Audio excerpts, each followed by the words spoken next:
yung kotse. Yung driver ng kotse.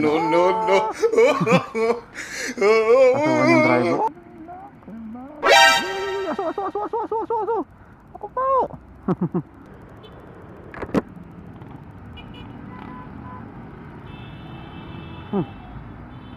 Nangyari. Naghabol, di ba? Kaya kung tatawid ka na kulay ano pa. Nangyari dun. Ano nangyari? Ano nangyari dito sa crossing na to?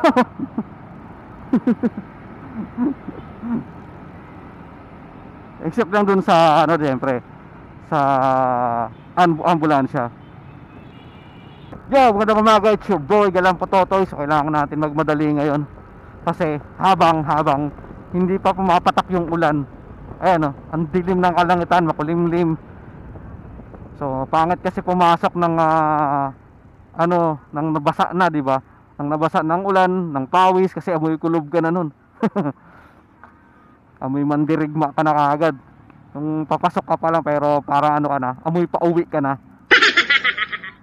Tapos pag nagkapote ka, syempre yun nga, amoy pawis ka. Tapos natuyo nabasa ng ulan, natuyo.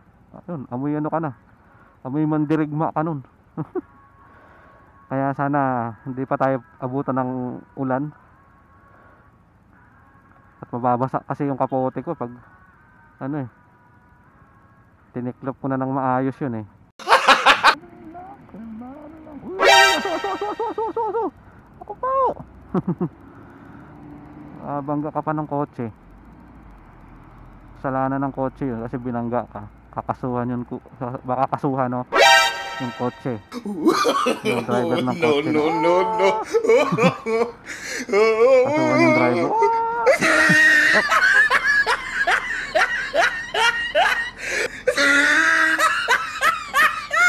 Kasuhan yung driver. Kala ko green eh. Makakasuhan yung driver ng kotse ng animal cruelty kasi binangga niya yung aso, o nasagasaan niya yung aso. Pag yung aso naman yung nakadisgrasya sa'yo,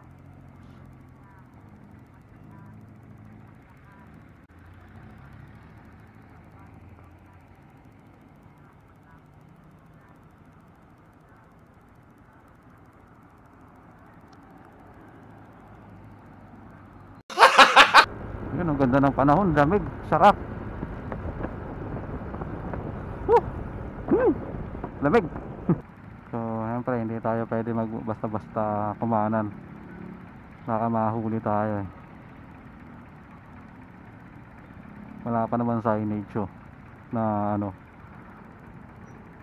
right, pwede ka na mag turn right. Wala ring signage ng wala ring kaway-kaway ng enforcer kung pwede na kumaliwa ay kumanan. Kaya hintay tayo ng pagkakataon. Iwas huli, iwas ticket.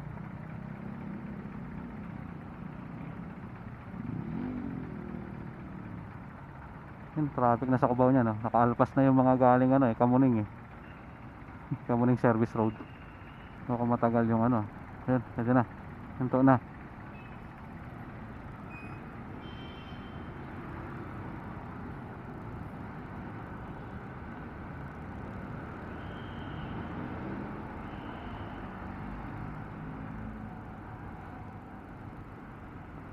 Doon tayo sa EFAS na pamamaraan.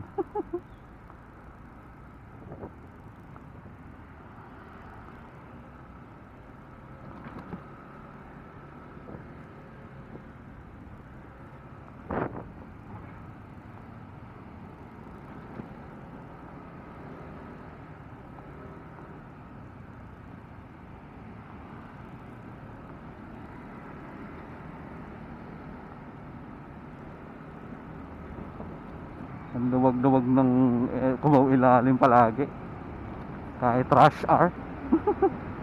Saya. Kailangan natin feel to kasi baka pag natapos na yung Kamuning flyover, Balik na ulit siksikan dito. So, akala mo laging may endurance. Diba? Kahit man lang sa ilang kilometrong kaluwagan na to, appreciate natin. Flex natin, flex.